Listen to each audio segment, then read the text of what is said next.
এক পাহাড়ি গ্রামে ছোট্ট এক ছেলে ছিল, তার নাম রকি। রকি ছোট থেকেই সাহসী আর কৌতূহলী ছিল। একদিন গ্রামের পাশে একটা অদ্ভুত শব্দ শোনা গেল। সে বেরিয়ে পড়ে সেই রহস্য খুঁজে বের করতে। রকি, বাইরে যাস না বাবা।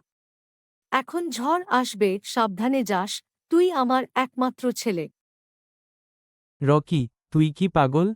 ওইদিকে যাস না। তুই কি সত্যি সত্যি গুহার ভিতর গেলি? তুমি ভয় পাও না, সাহসী ছেলে তুমি। আমি এই গুহার রক্ষক। তুমি কেন এসেছো এখানে? আমি শুধু দেখতে এসেছি। আমি জানি এখানে কিছু একটা লুকানো আছে। তুমি কি আমার বন্ধু হতে পারো? যদি তুমি সত্যিকারের সাহসী হও, তবে আমি তোমাকে একটা গোপন শক্তি দেব।